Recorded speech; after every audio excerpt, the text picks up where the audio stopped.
ভাই, আপনি জানেন আমাদের বাড়িতে কাজ করার কেউ নেই। অন্যের বাড়িতে কাজ করে আমি যে টাকা আয় করি তা দিয়ে সংসারের খরচ চালানো যায়। এমন পরিস্থিতিতে আমরা কিভাবে যৌতুক দেব? ভাবিজি, একটা সম্বন্ধ আছে, কিন্তু লোকটির বয়স প্রায় 55 বছর। তার প্রথম স্ত্রী মারা গেছে। তার প্রথম স্ত্রীর 2টি সন্তানও আছে, কিন্তু লোকটির ধনী। আপনার মেয়ের কোনো সমস্যা হবে না। কিন্তু বিশু ভাই অনেক বয়স্ক, মানুষ দেখলে কি বলবে? মানুষের তো কথা বলাই কাজ। ভালো পরিবারে বিয়ে করালে যৌতুক দিতে হবে। আজকাল কেউ যৌতুক ছাড়া বিয়ে করে না, এবং নিজের খরচ চালানোর জন্য টাকা থাকে না। এমন পরিস্থিতিতে তুমি যৌতুক কিভাবে দেবে? আপনি ঠিক বলেছেন বিশু ভাই, আমাদের কাছে এক পয়সাও নেই। আপনি তাদের সাথে কথা বলে মেয়েটির বিয়ে দিয়ে দেন।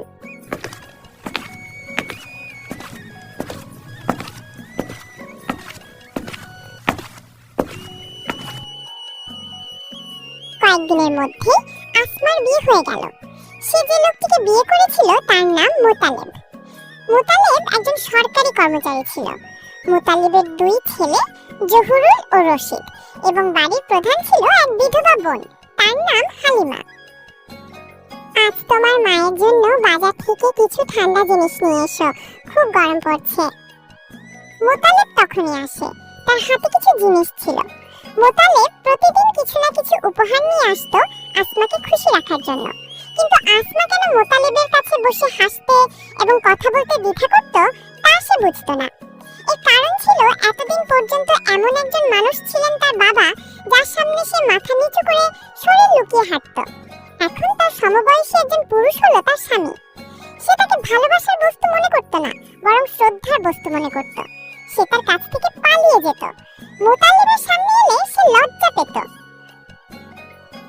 আরে গিন্নি, তুমি আমাকে দেখেই পালিয়ে যাও কেন? যেন আমি কোনো ভয়ঙ্কর প্রাণী। আরে আমি তোমার স্বামী। যদি তুমি এভাবে লজ্জা পেতে থাকো তাহলে ঘর চলবে কিভাবে? তুমি এখন থেকে বাড়ির মালিক, যা ইচ্ছা করো। মোতালেব তার বোন হালিমাকে ডেকে তার কাছ থেকে ঘরের চাবি কেড়ে নিয়ে আসমাকে ঘরের কোষাধ্যক্ষ করে তোলে। হালিমা, এখন থেকে তুমি আর কোনো কাজ করবে না। তোমার যা প্রয়োজন আসমাকে বলো, যে তুমি হালিমার যত্ন নাও। বেচারি মেয়েটি সারাদিন চিন্তিত থাকে। ঘরে তার যা প্রয়োজন তাই চেয়ে নাও। আমি তোমাকে আমার মাসিক বেতন দেব, কারণ এখন তোমাকে ঘরের সব খরচ বহন করতে হবে। মোতালেব আসমাকে তার পুরো মাসের রোজগার দেয়। সে ভেবেছিল এই টাকা দেখে আসমা খুব খুশি হবে। অন্যদিকে মোতালেবের বোন হালিমা এলাকার মহিলাদের কাছে আসমা সম্পর্কে অনেক গল্প করে। ওহো, সে আসার পর থেকে সে বাড়ির মালিক হয়ে উঠেছে। সে প্রতিটি পয়সার হিসাব রাখে। আমি যদি আমার প্রয়োজনের জন্য কিছু টাকা চাই, সে গড়িমসি করে। তারপর 3-4 বার চাওয়ার পরেই সে টাকা দেয়। আরে বোন, তোমার ভাইয়েরও কি বৃদ্ধ বয়সে এই তরুণীকে বিয়ে করতে হয়েছিল? কিছু মিল থাকা উচিত। সে তার মেয়ের মতো দেখতে। সে এই মেয়েকে বিয়ে না করে কিছু বয়স্ক মহিলাকে বিয়ে করলে ভালো হতো। ঠিক আছে, এসো বোন, আমি চলে যাচ্ছি।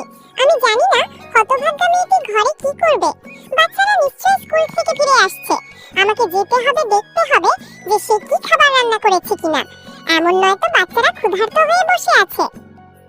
মোতালেব যখন আসমাকে ঘরের কোষাধ্যক্ষ করে তুলেছিল, সেই দিন থেকে হালিমা আসমাকে ঈর্ষা করতে শুরু করেছিল। হালিমা সবসময় আসমাকে তিরস্কার করত এবং তার উপর নতুন নতুন অভিযোগ করত। একদিন আসমা যখন কোনো কাজে ছাদে যায়, তখন হালিমা বলে, না তোমার লজ্জা আছে না শরম আছে? তুমি একটা নির্লজ্জ জিনিস খেয়ে ফেলেছো। এখন কয়েকদিন পরে বাজারে নাচবে। মানুষ যদি দেখে যে পরশুর পুত্রবধূ ছাদে দৌড়াচ্ছে, তাহলে কি বলবে? আরে তুমি কি তোমার বাড়ি থেকে কিছুটা শিখেছো নাকি শিখো নাই? দিদি, আমি কাপড় আনতে গিয়েছিলাম। ঝড় খুব দ্রুত আসছিল। আমি গিয়েছিলাম যাতে কাপড় উড়ে না যায়। আরে আমাকে বলতি, আমি কি মরে গিয়েছিলাম? কিন্তু তুই আমাকে কেন ডাকবি? তোর তো অন্যদের সাথে প্রেম করতে হবে। তোর ঘরে সব কাজ এভাবেই পড়ে আছে। বাচ্চারা নিশ্চয়ই স্কুল থেকে ফিরে আসবে। তুই কি তাদের জন্য খাবার রান্না করেছিস নাকি করিস নাই? আমি সকাল থেকে কাপড় ধুচ্ছিলাম। আমি সবেমাত্র কাজ শেষ করেছি। এখন আমি খাবার রান্না করতে যাচ্ছিলাম। এই অল্প কিছু কাপড় ধোয়ার জন্য তোমাকে সকাল থেকে বিকেল পর্যন্ত ধোয়ার কাজে ব্যস্ত রাখে। তুমি কোনো কিছু পারোয়া করো না। তুমি বাচ্চাদের নিয়ে চিন্তা করো না, আমার ভাইয়েরও না। তুমি নিজেই সারাদিন খাও আর বাচ্চাদের ক্ষুধার্ত রাখো। আজ যদি তুমি তাদের মা হতে, তাহলে তুমি তাদের সাথে কত ভালোবাসার সাথে আচরণ করতে। বেচারা লোকটির জীবন ধ্বংস হয়ে গেছে। আগে যখন আমার টাকা ছিল, আমি বাচ্চাদের কিছু টাকা দিতাম। কিন্তু আমার ভাই যখন থেকে তোমাকে টাকা দিতে শুরু করেছে, তুমি বাচ্চাদের 1 টাকাও দাওনি। মা ছাড়া বাচ্চাদের কে চিন্তা করে? আগে তারা 5 টাকার মিষ্টি খেত, এখন তারা 1 পয়সাও আকাঙ্ক্ষা করে। আসমা কিছু না বলে হালিমার কথা শুনতে থাকে। বেচারা মেয়েটি কখনো উত্তর দেয় না। সে একটা ঘরে গিয়ে অনেক কাঁদে এবং তার ভাগ্যকে অভিশাপ দেয়। কিন্তু হালিমার আসমার প্রতি কোনো দয়া নেই। সে গোপনে তার কথা শুনতো। হালিমাকে দেখে আসমা কাঁপতো। একদিন আসমা তার স্বামীকে বলল, আপনি একটু দিদিকে বুঝিয়ে বলেন, কেন সে আমাকে বিরক্ত করে? সে কি তোমাকে কিছু বলেছে? সে প্রতিদিন বলে, সে যেরকম ভাষা ব্যবহার করে আমাকে মুখে বলতে দ্বিধা লাগে। যদি সে ঈর্ষান্বিত হয় তাহলে কেন তাকে বাড়ির মালিক বানিয়ে দেন না? তার কাছে টাকা দিন। আমি চাই সে বাড়ির মালিক থাকুক। আমি শুধু চাই যে কেউ আমাকে তিরস্কার না করুক। এই কথা বলার সময় আসমার চোখ দিয়ে জল গড়িয়ে পড়ে। মোতালেব তার ভালোবাসা দেখানোর খুব ভালো সুযোগ পেয়েছে। আমি আজই তার ব্যবস্থা নেব। আমি তাকে স্পষ্ট করে বলবো, যদি তুমি থাকতে চাও তাহলে থাকো, নইলে তোমার পথে চলে যাও। সে এই বাড়ির মালিক নয়, তুমি এই বাড়ির মালিক। সে কেবল তোমাকে সাহায্য করার জন্য এখানে আছে। যদি সে তোমাকে কষ্ট দেয় তাহলে তার এখানে থাকার কোনো দরকার নেই। আরে আমি ভেবেছিলাম সে একজন বিধবা, এতিম, তাকে মারধর করা হবে এবং এখানেই পড়ে থাকবে। যখন অন্য চাকর বাকরেরা চাকর হিসেবে কাজ করে তখন সে আমার বোন। ছেলেদের দেখাশোনার জন্য আমার একজন মহিলা প্রয়োজন ছিল, তাই আমি তাকে রেখেছিলাম। কিন্তু এর অর্থ এই নয় যে সে তোমার উপর রাজত্ব করবে। সেই ছেলেদের তাদের মায়ের কাছে গিয়ে টাকা চাইতে শেখায়। ছেলেরা এসে আমাকে বিরক্ত করে। কিছুক্ষণ শুয়ে থাকা কঠিন হয়ে পড়ে। যদি আমি তাকে ভয় দেখাই তাহলে সে চোখ লাল করে পালিয়ে যায়। সে মনে করে যে আমি ছেলেদের প্রতি ঈর্ষান্বিত। আল্লাহ নিশ্চয় জানেন আমি বাচ্চাদের কতটা ভালোবাসি। সর্বোপরি তারা আমার নিজের সন্তান। আমি তাদের প্রতি কেন ঈর্ষান্বিত করব? যদি কোনো ছেলে তোমাকে কষ্ট দেয় তুমি তাকে মারধর করো। আমিও দেখব কে তোমাকে কি বলে। আমি জহুরুলকে একটি বোর্ডিং হাউসে পাঠাবো। আমি আজই রশিদকে ঠিক করে দেব। মোতালেব হালিমাকে ডেকে বলে, তুমি কি বাড়িতে থাকতে চাও নাকি চাও না? যদি থাকতে চাও তাহলে শান্ত থাকো, অন্যদের থাকার জন্য কষ্ট দিও না। যদি তোমার কিছুর অভাব হয় তাহলে বলো। তুমি আসমাকে নানা রকম কথা কেন বলো? হালিমা বুঝতে পেরেছিল যে তার স্ত্রী মোতালেবকে সবকিছু বলেছে। কিন্তু হালিমা এমন মহিলা নয় যে ভীত হয়ে পড়বে। সে বলল, আরে ভাই, কি হয়েছে যে তুমি নিজের উপর নিয়ন্ত্রণ হারাচ্ছ? তোমার সব বুদ্ধি কি শেষ হয়ে গেছে? গতকাল এসেছে মেয়েটি, চুল ধরে তোমাকে নাচাতে শুরু করেছে, কিছু জিজ্ঞাসা না করে। সে শুধু দড়ি টান দিয়েছে আর তুমি তা শুনে নিয়েছো এবং তরবারি বের করে সৈনিকের মতো দাঁড়িয়ে গেছো। তুমি সবসময় আসমাকে বিরক্ত করতে থাকো, তার মধ্যে দোষ খুঁজে বেড়াও। তুমি তাকে প্রতিটি ছোটখাটো বিষয়ে তিরস্কার করো। যদি তুমি তাকে কিছু শেখাতে চাও তাহলে তা ভালোবাসা এবং মিষ্টি কথায় বলা উচিত। তিরস্কার থেকে শেখার পরিবর্তে একজন ব্যক্তি ঈর্ষান্বিত হতে শুরু করে। আরে, তোমার ইচ্ছা যেন আমি কোনো বিষয় নিয়ে কথা না বলি। ঠিক আছে, কিন্তু তারপর বলো না যে তুমি ঘরে বসেছিলে, কেন তুমি পরামর্শ দাওনি? আমার কথা যখন বিষের মতো লাগে তখন কি আমাকে কুকুরে কামড়িয়েছে? আমি যাই বলি না কেন আমার কিছু যায় আসে না। সে যা ইচ্ছা তাই করুক, আমার কি আসে যায়? এদিকে জহুরুল আর রশিদ স্কুল থেকে ফিরে এলো। ওরা আসার সাথে সাথেই দুজনেই ফুপুর কাছে গিয়ে খাবার চাইলো। তোমরা কেন তোমাদের নতুন মায়ের কাছে চাইতে যাও না? আমাকে কথা বলতে দেওয়া হচ্ছে না। আজ থেকে আমার কাছে কিছু চাইবে না। তোমাদের যা কিছু দরকার তোমার নতুন মায়ের কাছ থেকে চেয়ে নাও। মোতালেব দুই বাচ্চাকে হুমকি দিয়ে বলে, যদি তোমরা দুজনেই তোমাদের মাকে কষ্ট দাও তাহলে তোমাদের দুজনের পা ভেঙে দেব।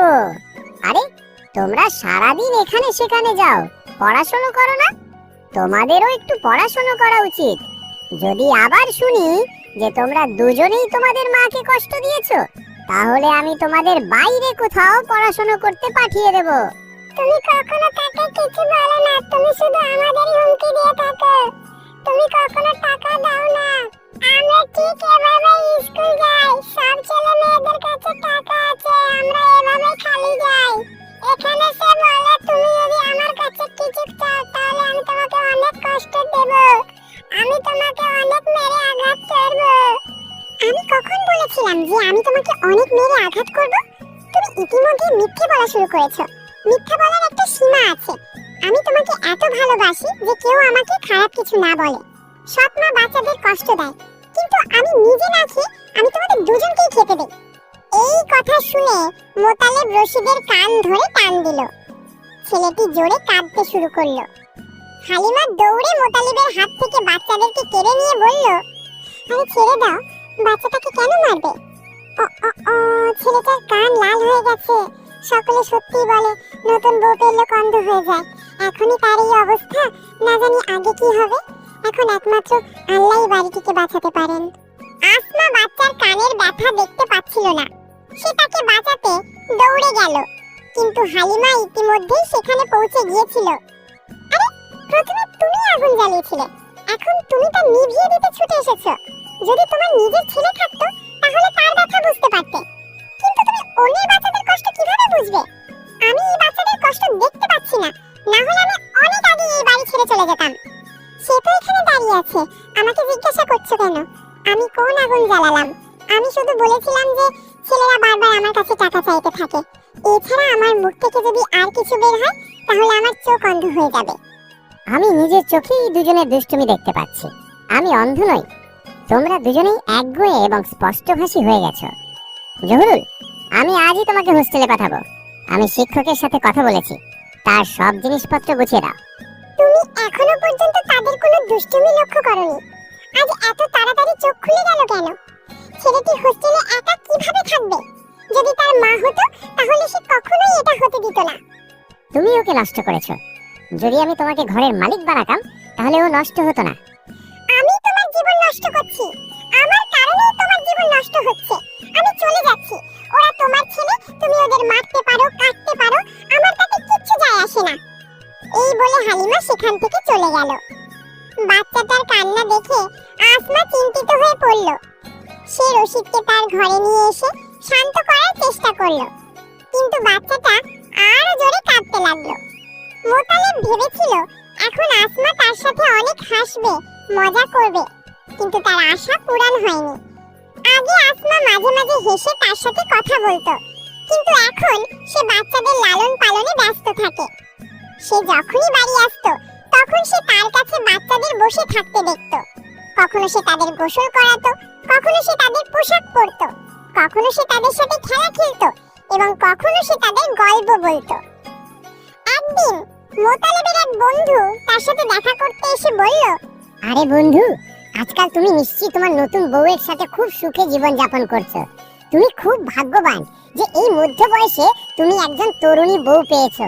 সে নিশ্চয়ই তোমার খুব যত্ন নিচ্ছে। দেখো, এখানে জীবন এলোমেলো হয়ে উঠছে। আমি আবার দ্বিতীয় বিয়ে করতে চাই। যদি তোমার কোনো মেয়ের সন্ধান জানা থাকে তাহলে আমাকে বলো। আরে এমন ভুল করো না, না হলে তুমি আফসোস করবে। মেয়েরা কেবল ছেলেদের সাথেই খুশি। এখন তুমি আর আমি এর জন্য ভালো নই। আমি তোমাকে সত্যি বলছি, বিয়ে করার জন্য আফসোস করছি। আমি একটা খারাপ পরিস্থিতিতে পড়ে গেছি। ভেবেছিলাম আরো 5-7 বছর জীবন উপভোগ করব, কিন্তু এখন মনে হচ্ছে আমি জীবনে একটা বড় ভুল করে ফেলেছি। আরে বোতালে বন্ধু, তুমি কি বলছো বন্ধু? কিশোরীকে তোমার নিয়ন্ত্রণে আনা কি কঠিন হয়ে যাচ্ছে নাকি? আরে শুধু ওদের ঘুরতে নিয়ে যাও, মজা দেখাও, ওদের চেহারার প্রশংসা করো, আর ওরা এগুলো করতে বেশি ভালোবাসে। আরে ভাই, আমি এসব করতে করতে ক্লান্ত হয়ে গেছি ভাই। আচ্ছা, তুমি আমার পরামর্শ মেনে তোমার মুখের চিকিৎসা করা উচিত। আজকাল এখানে একজন প্লাস্টিক সার্জারি ডাক্তার আছেন, যিনি বার্ধক্যের সমস্ত লক্ষণ দূর করে দেন। মুখে বলি রেখা বা ধূসর চুল থাকার কোনো উপায় নেই। আমি জানি না সে কি জাদু করে। আমি বলছি যে সে একজন মানুষের মুখ বদলে দেয়। কি? সত্যি? এটা খুব ভালো জিনিস, কিন্তু তার পারিশ্রমিক কত? আমি পারিশ্রমিক সম্পর্কে জানি না। সে হয়তো এমন কাজের জন্য 1000 টাকা নিচ্ছে, এর চেয়ে কম হতে পারে না। সে নিশ্চয়ই অদ্ভুত ভণ্ড। সে নিশ্চয়ই বোকাদের ডাকাতি করছে। সে নিশ্চয়ই মেকআপ করছে এবং 3-4 দিন ধরে মুখ মসৃণ থাকবে, এরপর সব নষ্ট হয়ে যাবে। এসব বিজ্ঞাপনী ডাক্তারদের আমি বিশ্বাসও করি না। দেখো, যদি 10 কোটি টাকার ব্যাপার হতো তাহলে আমি এটা করার চেষ্টা করতাম। অন্তত আমার তো ভালো লেগেছে। 1000 টাকা অনেক টাকা ভাই। আরে তোমার কাছে এই 1000 টাকা বড় কথা ভাই, এটা তোমার 1 সপ্তাহ আয়। যদি আমার 1000 টাকা থাকতো তাহলে প্রথমেই আমি এই কাজ করতাম। 1 ঘন্টা যৌবনের মূল্য 1000 টাকার চেয়ে অনেক বেশি বন্ধু। আরে বন্ধু, আমাকে কিছু সস্তা প্রতিকার বলো। এত টাকা আমি দিতে পারবো না। তাহলে ছোট ছেলেদের মতো পোশাক পরো, গলায় সোনার চেন, চোখে মাস্কারা আর চুলে সুগন্ধি তেল। তোমাকে যুবক করা জরুরি। একটু কষ্ট হবে, কিন্তু তারপর দেখো সে তোমার সাথে কেমন হাসতে হাসতে কথা বলবে। আর হ্যাঁ, 10-20টি কবিতা মুখস্থ করো। যখনই তুমি কথা বলবে শায়রি আবৃত্তি করার সময় এটা করো। 1 মাসের জন্য আমার কথাগুলো পরীক্ষা করে দেখো ভাই। যদি সে তোমাকে ভালোবাসতে শুরু না করে তাহলে তুমি যত জরিমানা চাও আমি তা দেব। মোতালেব তখন এইসব কথা শুনে এসে ফেলল, কিন্তু কিছু কথা তার মনে গেঁথে গেল। সেই দিন থেকে সে প্রতিদিন তরুণ দেখানোর জন্য কিছু না কিছু কাজ করত। আসমার সাথে যখনই কথা বলতো সে অবশ্যই 2-1টা শায়রি আবৃত্তি করত। মোতালিবের কৌশল কাজ করত।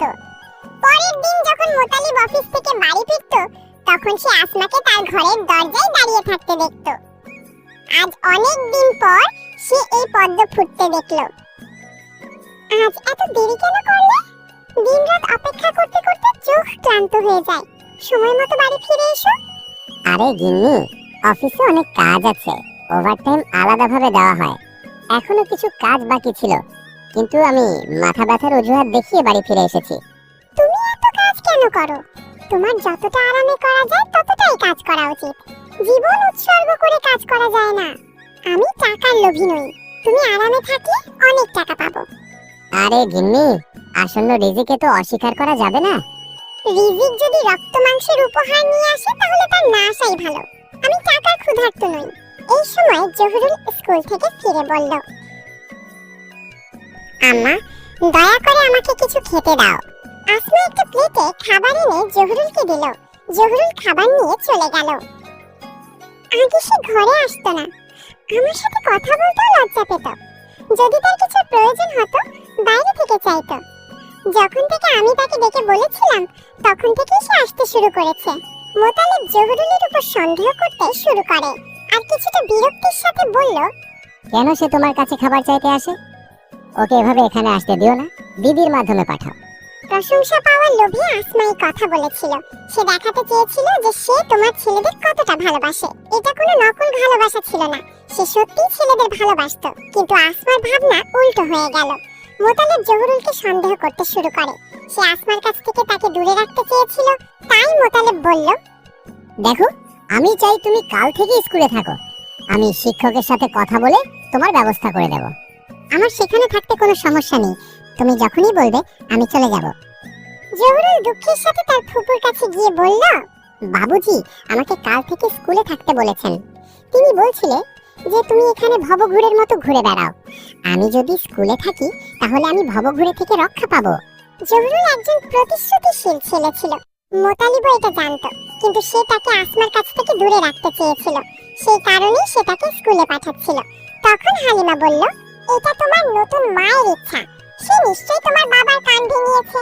না ফুপু, তার সম্পর্কে আমার কোনো সন্দেহ নেই। ওই বেচারা মহিলা ভুল করেও কিছু বলে না। তার চরিত্র সম্পর্কে তুই কি জানিস? এই আগুনটা সে জ্বালিয়ে দিয়েছে। দেখ, আমি এখনই গিয়ে ওকে জিজ্ঞাসা করব। হালিমা রেগে আসমার কাছে গেল। বাড়ির মালিকের ক্ষমতা ছাড়তে ছাড়তে সে তাকে গালিগালাজ করতে, কান টেনে আনতে, জ্বালাতন করতে, কাঁদাতে ছাড়তে রাজি ছিল না।